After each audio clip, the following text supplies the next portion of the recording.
Hi everybody, this is Shane R. Monroe, and today I would like to show you some of my tricks and tips for the Dolphin file browser on the Steam Deck. There's a lot of interesting and fun features of the Dolphin file manager. I'm just going to call it Dolphin from now on, that you may not know about, and I'm going to show you around. The first thing you should probably do when you open up this application is to go and show hidden files. A lot of the things that you're going to want to do require that you show hidden files. This will show you the all-important local folder, which is where the Proton folders are hiding. So we're gonna, if you've seen any of my other videos, you know that we spend a lot of time in this folder, which is actually, you have to dig through here quite a bit. Sorry, I'm trying to do this very steady without moving the camera around. So this compat data is where all of your Proton folders are stored.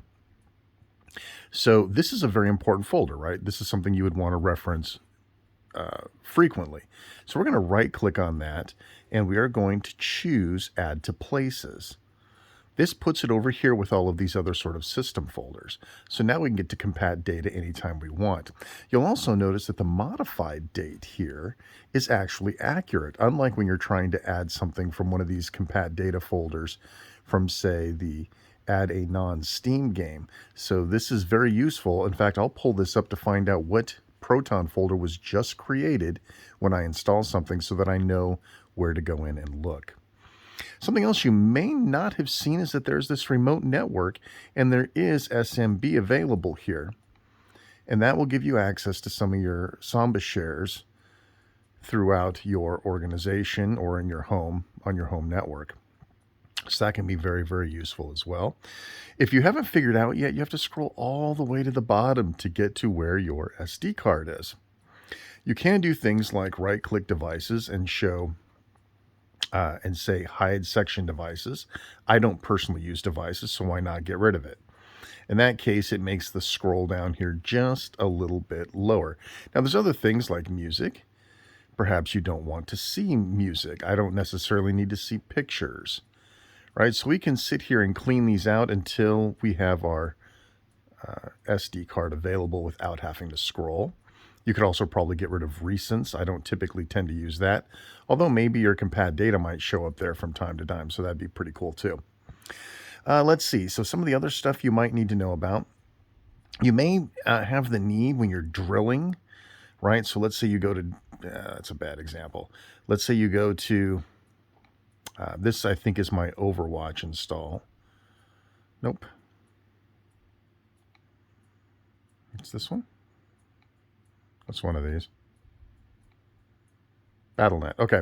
So for example, let's say I was going to add battle.net.exe as my non-Steam game launch, right? So you're really going to kind of need this full path. If you click right to the right of the path, it'll bring up the whole location. Then you can right click and hit select all and then copy. And then paste this into the dialog box that's asking you where the app is you want to launch. So that's just another little interesting bit of help that you can do there as well. There's also a split feature, which in my opinion isn't as useful as it could be. But if you hit split, you get a side-by-side or sort of a dual pane type scenario.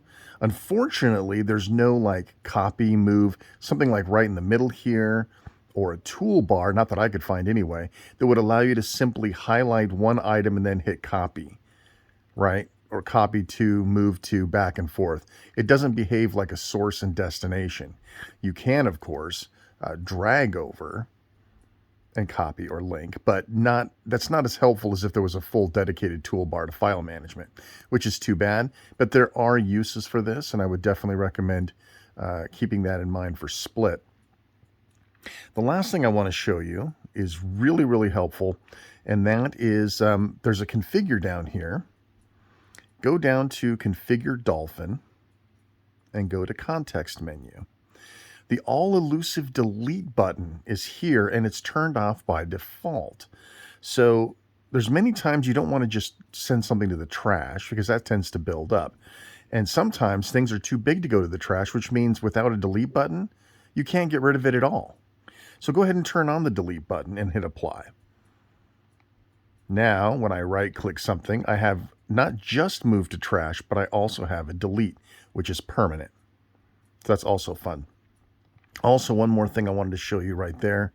If you go to Configure, Context menu, you may easily miss that there's a Download New Services button. And in here, there are plugins for the Dolphin file manager. So there's all sorts of fun stuff in here. I will warn you that a lot of the things that I wanted to be able to do with Dolphin didn't seem to have a plugin. But there are many, many things that you might find of use or interest here. So I would definitely take a look here.